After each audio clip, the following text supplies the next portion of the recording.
저는 고등학교 3학년 때 하나님으로부터 목회자로 부름을 받았습니다. 당시 하나님의 부르심에 순종하는 것은 쉬운 일이 아니었습니다. 예수님을 믿지 않는 부모님이셨기 때문에 신학을 공부한다 도무지 이해를 하지를 못하셨습니다. 저는 충분히 이해합니다. 그때까지 부모님이 예수님 믿지 않는데 아들이 신학을 공부하겠다. 어느 부모가 그것을 이해할 수가 있겠습니까? 더구나 부모님이 시골에서 농사를 지으면서 저를 고등학교를 인천으로 유학을 보낸 것이고, 유학을 보내실 때에는 기대감이 있었죠. 이 아들을 통해서 이런 일이 있었으면 좋겠다. 그런데 부모님의 기대감을 저버리게 되는 일이었습니다. 지금도 생각하면 그 당시는 조금 죄송한 것이죠. 애를 써서 농사를 지어서 도시로 공부를 시키러 보냈는데 느닷없이 신학을 공부하겠다고 하니 부모님의 기대와는 전혀 다른 길이었습니다. 어렸을 때 꿈은 저는 목회자와는 전혀 상관이 없었습니다. 초등학교 때부터 제가 가지고 있는 꿈은 화학자가 되는 것이었습니다. 그래서 이 화학에 대한 것은 아주 열심히 공부를 했고 관심을 가지게 되었고, 제가 인천 제물포 고등학교를 졸업을 했는데요. 그 당시 제물포 고등학교에 특별 화학반이 있었어요. 그래서 매일 수업이 끝나면 거기 가서 실습을 하고 레포트를 쓰고, 사회 선배 때부터 많은 선배들이 관련되어 있거든요. 그래서 그런 훈련을 받게 된 것입니다. 그 꿈을 포기해야 하는 일입니다. 놀라운 사실은 제가 그 당시에 신앙의 연조가 너무 짧았어요. 중학교 때에 시골에서 호기심 때문에 교회 나가본 것이 꼭 한 번 있었고, 인천으로 와서 교회 생활을 시작을 했는데 3학년 초에 부름을 받았으니까 신앙생활한 지 2년 조금 넘은 거예요. 여러분, 2년 조금 넘은 사람이 뭘 할 수 있겠어요? 사실은 잘 모르죠. 그런데 왜 하나님께서 저를 택하시고 부르셨는지 생각할수록 은혜입니다. 정말 하나님의 은혜라고 설명할 수밖에 없었죠. 신앙생활이 짧다 보니 목회가 무엇인지도 알지도 못했고, 또한 심지어는 성령 충만이라는 말을 부르면 그 당시 저는 그래서요. 나는 받지 말아야 되겠다. 왜냐하면 성령 충만을 신들리는 걸로 알고 있었어요. 샤머니즘적인 시골에서의 사람이 제게 그러한 사고방식이 있었거든요. 그러니 하나님께서 신학으로 목회자로 부르신다. 이거는 진짜 아주 어려운 일이었습니다. 그럼에도 하나님께서 저를 부르시게 되는데요, 마음에 강력한 소원을 주시는 것입니다. 마음의 소원을 두고 행하시는 하나님이라는 성경 말씀이 제겐 아주 분명해서요, 이 마음속에서 신학을 공부해야 한다는 그 강력한 소원을 하나님이 주셔서 하나님의 부르심에 순종했습니다. 총신대학에 들어가게 되었고, 입학한 후에 이런저런 어려움이 있었지만 미래를 예측할 수 없는 주변에서 반대하는 길이었기 때문에 그 길에 이런저런 어려움이 있었지만 때를 따라서 하나님께서 공급해 주셨고, 많은 성도들로부터 사랑을 받게 하셔서 용기를 내게 하셨고, 그리고 기가 막히게 하나님께서 정확한 때에 여러 교회에서 훈련받게 하셨고, 때가 돼서 우리 해운대 제일교회 담임 목사로 보내주셨습니다. 하나님의 부르심에 순종한 이후에 지금까지 하나님께서는 제게 놀라운 은혜와 많은 복들을 주셔서요, 전에도 말씀드린 것처럼 저는 진짜 하나님께로부터 많은 복을 받은 사람입니다. 그러한 이 많은 경험들, 제가 지금까지 오랜 세월 동안 목회하고 또 주변에서 이런저런 일들을 보면서 깨닫게 된 것이 있는데요. 하나님의 부르심에 대한 순종에 도전하면 하나님께서 그 인생을 책임져 주십니다. 저는 분명히 말씀드릴 수 있어요. 제 경우가 그렇고요. 신앙의 선배들의 경우가 그렇습니다. 성경 말씀에서도 그렇게 기록을 하고 있습니다. 하나님의 부르심에 대한 순종에 도전하면 이해가 되지 않고 쉽지 않은 길이고, 때로는 미래를 예측할 수 없는 불확실성이 있는 길이지만, 하나님의 부르심에 순종하게 되어지면 그 순종에 도전하는 믿음의 걸음을 내딛게 되면 하나님께서 반드시 그 인생을 책임져 주시는 줄로 믿습니다. 한 번은 제가 하나님이 제게 왜 이렇게 놀라운 은혜와 축복들을 주셨나 생각을 해보았더니요, 꼭 두 가지뿐이었어요. 제가 뭐 특별히 뛰어난 사람이기 때문도 아니었고, 이래서 하나님이 내게 이렇게 풍성한 은혜를 베풀어 주신 것이 아닐까. 첫째는 예배를 생명처럼 여긴 것입니다. 저는 예수님 믿고 나서 지금까지 예배만큼은 생명이었어요.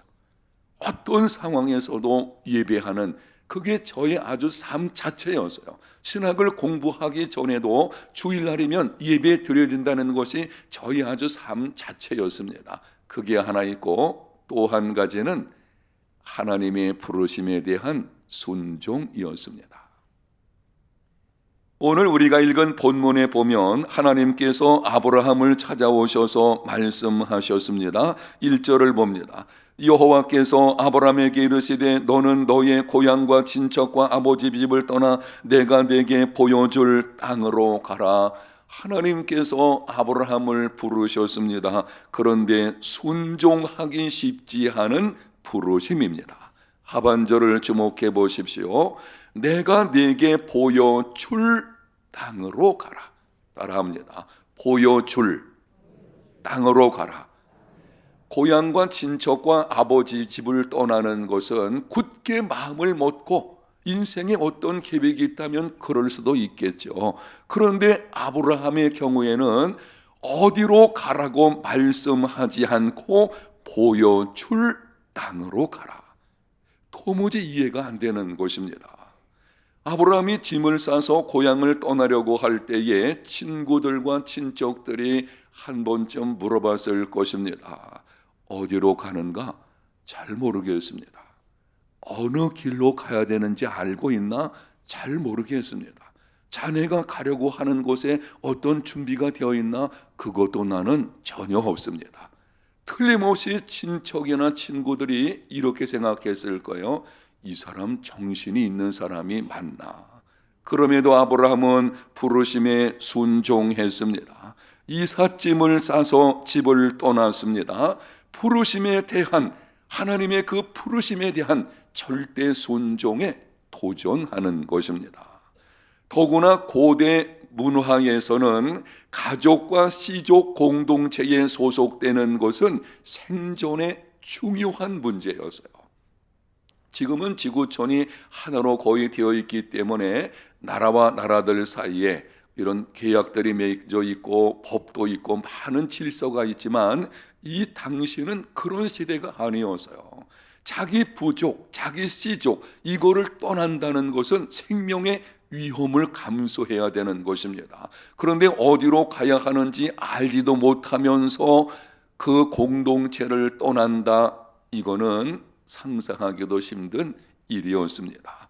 그럼에도 아브라함은 부르심에 대한 순종에 도전했습니다. 그 결과가 어떻게 되었는지 오늘 본문 2절에서 3절까지 보면 하나님께서 아브라함을 부르시면서 네 가지를 약속하셨습니다. 첫째는 내가 너로 큰 민족을 이루어 주겠다. 둘째는 내게 복을 주어 내 이름을 창대하게 하겠다. 셋째는 너를 축복하는 자에게는 내가 복을 내리고 너를 저주하는 자에게는 내가 저주하겠다. 네 번째는 땅의 모든 족속이 너로 말미암아 복을 얻을 것이다. 이 말씀을 한마디로 묶어서 말씀을 드리면 이런 것입니다. 내가 너 인생을 책임져 주겠다. 네가 가는 길에 함께 할 것이고 복을 주겠고 정말 내 인생을 내가 책임져 주겠다고 하시는 아브라함이 하나님의 부르심에 순종에 도전하게 되었을 때에 하나님께서는 약속하신 대로 이 모든 복을 아브라함에게 내려 주셨습니다. 사랑하는 성도 여러분, 모든 그리스도인 저와 여러분 모두에게 해당되는 것입니다. 예수님을 믿는 모든 그리스도인은 세상에서 하나님 나라로, 세상에 속한 백성에서 하나님께 속한 백성으로 부르심을 받은 자들입니다. 무엇을 받은 자라고요? 부르심 받은 자들이에요. 그리고 그 하나님의 부르심에는 반드시 두 가지가 포함되어져 있습니다. 하나님께서 세상으로부터 하나님께로 우리를 부르실 때에, 바꿔서 말씀을 드리면 예수 그리스도로 말미암아 우리를 구원하실 때에 그 부르심 속에는 두 가지가 포함되어 있는데요. 하나는 교회 공동체로의 부르심이고 또 한 가지는 세상 속으로의 부르심입니다. 오늘 우리가 이 말씀을 잊으시면 안 됩니다. 하나님께서 나 같은 죄인을 은혜로, 구원으로 부르실 때에 그 구원 속에는 두 가지 부르심이 포함되어 있다는 것이죠. 다시 한번 말씀드립니다. 첫째는 교회 공동체로 부르심이고 두 번째는 세상 속으로의 부르심입니다. 아멘. 이 두 가지가 균형을 이루어져야지 이 두 가지가 어느 한쪽으로 치우치게 되면 거기서 잘못된 신앙생활이 이루어지게 되는 것입니다. 우리는 교회 공동체로 부름을 받은 사람이기 때문에 반드시 교회 공동체 예배 속에 함께 있어야 하고, 온라인 예배 같은 경우는 특별한 상황에서 하는 것이지 그런 특별한 상황이 아니라면 반드시 교회 공동체 주일 예배에 함께 해야 하는 것입니다. 그리고 교회에서 진행되어지는 셀 모임이나 공동체 모임에 적극적으로 참여를 해야 할 것이고, 여러분 중에서 직분을 맡은 자인 경우는 그곳에 충성해야 합니다. 교회 공동체로서의 부르심, 구원은 개인적이지만 결코 개별적인 것은 아닙니다. 내가 개인적으로 예수님 믿음으로 구원받지만 그 구원 속에는 교회 공동체로의 부르심이 포함되어져 있어요. 이것이 하나이고, 그 다음에 기억하십시오. 세상 속으로의 부르심입니다. 어느 속으로? 세상 속으로예요. 교회 공동체로의 부르심으로 교회에 나와서 함께하는 중에 은혜를 받았다면 그 받은 은혜를 가지고 세상 속으로 나가서 세상 속에서 내게 주어진 일, 바로 그 직업으로서의 부르심, 바로 거기에 순종하는 도전의 삶이 있어야 하는 것입니다. 오늘은 이 두 가지 부르심 가운데서 특별히 두 번째, 세상 속으로의 부르심, 세상 속에서 내게 주어진 일, 바꿔 말씀드리면 내가 가지고 있는 직업으로서의 부르심, 여기에 도전하는 문제에 관해서 말씀을 드리도록 하겠습니다. 직업으로의 부르심에 대한 순종에 도전하려고 하면 먼저 기억할 것이 있습니다. 하나님은 언약의 하나님이시며 동시에 창조주 하나님이십니다. 저는 설교 시간에 이 말씀을 자주 드리게 되죠. 하나님이 어떤 분이십니까? 우리가 섬기는 하나님은 언약의 하나님, 우리를 선택하시고 그 언약 가운데서 구원하시는 하나님이시며 동시에 천지 만물을 창조하시고 창조하신 모든 것을 절대 주권을 가지고 섭리하시는 창조주이십니다. 세상 모든 영역의 주권이 하나님께 달려있는 줄로 믿습니다. 많은 그리스도인이 우스꽝스러운 신앙생활 중에 한 가지는 이 교회 그리고 종교 측면만 하나님의 영역으로 보는 거예요. 아니요. 세상의 정치, 경제, 예술, 과학, 문화 모든 영역이 다 하나님께 속한 것입니다. 하나님 그분이 세우신 것입니다. 하나님의 섭리 가운데서 모든 것이 이루어지고 있는 것입니다. 그래서 죄와 관련된 것이 아니라면 그 모든 일들은 하나님의 일입니다. 교회 일만 하나님의 일이 아니고 세상 속에서 우리가 하고 있는 일들, 사람들이 감당하고 있는 그 일들, 그 직업의 문제, 이 모든 것이 죄와 관련된 것이 아니라면 누구의 일이라고요? 하나님의 일이에요. 우리는 교회 공동체로 부름받았기 때문에 교회에서 주어진 직분에 충성해야 합니다. 동시에 세상 속으로 부름받은 사람이기 때문에 세상 속에서 내게 주어진 일, 그 직업, 그 어떤 특별한 일들, 바로 거기에도 최선을 다하여서 기쁨으로 감당해야 합니다. 가정에서의 일, 직장에서의 일, 사업장에서의 일, 사회생활 속에서 시민으로서 여러 가지 주어진 것을 감당하는 일들 모두 하나님의 일입니다. 윌리엄 퍼킨스라고 하는 사람이 이렇게 말을 해서요, 양을 치는 양치기의 행위는 재판장이 형을 선고하거나 혹은 행정장관이 행정 업무를 관할하고 혹은 목사가 설교하는 일과 마찬가지로 하나님 앞에서 훌륭한 일이다. 양치기 하는 일이나 재판장의 일이나 행정장관 어떤 권력을 가지고 일하는 것이나 그리고 목사가 설교하는 것이나 다 동일하게 하나님의 일이요 소중하고 훌륭한 일인 줄로 믿습니다. 하나님의 일이에요. 제가 오랫동안 이 말씀을 강조했기 때문에 여러분들이 아마 충분히 이해했을 것이라고 생각은 듭니다. 그러나 높아심에서 말씀을 드리는데 자꾸 우리는 교회 일, 이 종교적인 측면만 하나님의 일로 생각하는 이상한 성향이 있어요. 그러다 보니 세상 속에서 내게 주어진 일에 대해서는 대충 넘기는, 소홀히 하는, 그저 뭐 돈 벌기 위해서 하는 것이지, 이런 사고 방식으로 행하다 보니 심각한 문제가 세상에 안 변하는 거예요. 우리는 세상 속으로 부름받은 자로서 그 안에서 소금과 빛의 사명을 감당해야 되는 자들이거든요. 그런데 그 일에 소홀히 하다 보니까 교회 안에서는 참 모든 것이 잘 되는 것 같은데 세상은 변하지 않고 있는 것을 보게 됩니다. 세상 속에서 내게 주어진 일, 직업으로 부르심에 대한 순종에 도전하는 것은 어떻게 하는 것인지 사도 바울이 이렇게 말씀을 했습니다. 골로새서 3장 23절과 24절입니다. 무슨 일을 하든지 마음을 다하여 주께 하듯 하고 사람에게 하듯 하지 말라. 이는 기업의 상을 주께 받은 줄 아나니 너희는 주 그리스도를 섬기느니라.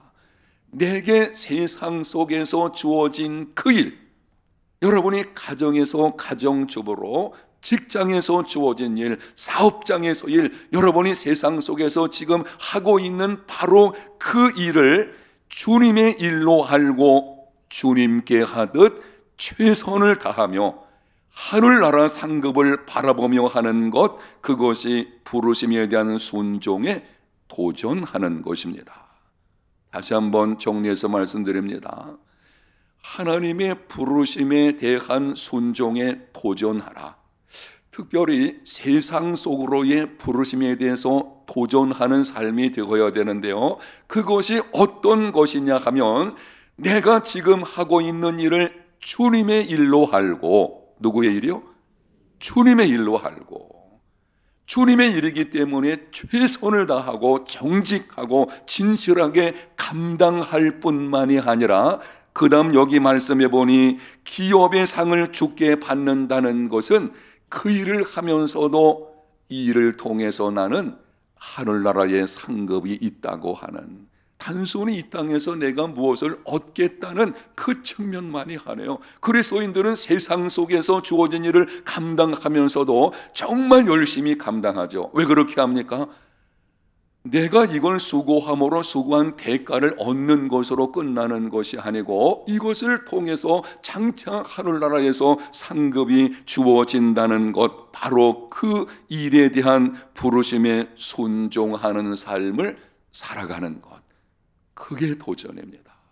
사랑하는 여러분, 금년 한 해뿐만이 아니라 남은 평생 동안 세상 속에서 내게 주어진 일을 주님께 하듯이 하겠다는, 주님의 일로 알고 내가 이제부터는 주님께 하듯 하겠습니다 라고 하는 결심으로 도전하는 삶이 되시기를 축복합니다.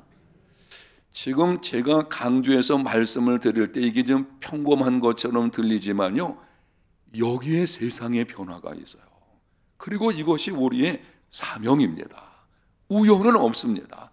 우리는 우연히 안 해요. 지금 내가 하고 있는 그 일, 그곳으로 하나님이 부르신 것이지 우연이 아닙니다.